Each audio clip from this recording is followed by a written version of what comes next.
Hi everybody, welcome. Thanks for coming. Today I'm going to talk about implicit bias, what that is, how it affects you, and what you can do about it. So what is implicit bias? It's defined as a bias or prejudice that is present but is not consciously held or recognized. So what that means is we don't even know that it's there. And that's what makes it so dangerous, because it is the fuel that continues stereotypes, prejudice, and bias in our communities, in our world.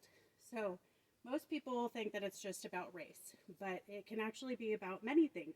It could be about age and how you feel about elderly people. It could be about gender and how you feel about men or women. It could be about members of a certain workforce. What comes to your mind whenever I say police officers or sex workers? It could be about socioeconomic status and how you feel about the unhoused population, or it can also be about sexual orientation and members of the LGBTQ community, just to name a few. So these judgments actually stem from a multitude of places, but for the most part, they come to us from birth and in childhood in the language and the beliefs that are passed on to us from our parents. And then we in turn take that into adulthood in the groups that we surround ourselves with, such as our friends, religious and spiritual communities, and also recreational groups, just to name a few. So how does it affect you?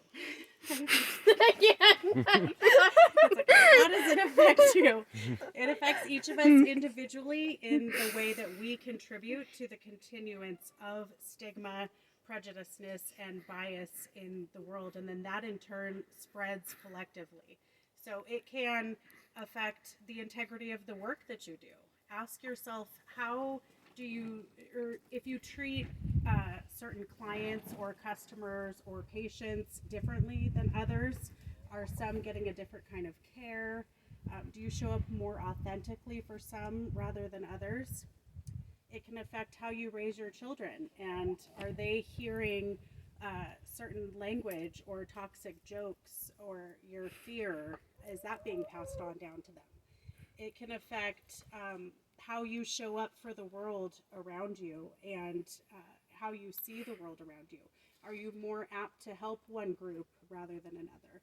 Or do you feel that one group is more deserving than another? Or do you devalue a certain group because of some of these things that we talked about? These are all good questions to ask yourself. So there is good news. We can remove implicit bias from our lives through perseverance, self-reflection, and time. The first step is becoming aware. So you want to become aware of what those prejudice and biases are that you hold. And you can do that by taking implicit bias tests or implicit association tests, and try and remove any shame that you have with the information that you find, because we all have them. Second step would be to take action. Take that information that you have found and put it into action. Continue to find out where it's showing up in your life. Ask yourself, is it subtle or is it glaring? How deep does it really go? And then write, reflect, think, and repeat, and continue on. And then the third step is to get yourself out there. So go initiate conversations with people who you wouldn't normally talk to, or go volunteer in another part of town where you wouldn't normally go. Really try and see the people that are underneath the beliefs that you have. It's going to be uncomfortable, but change is uncomfortable, and that's okay.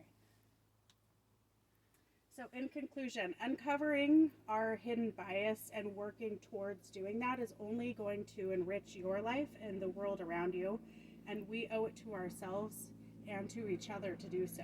I provided a link to the Harvard implicit bias test if you would like to get started today. Thank you.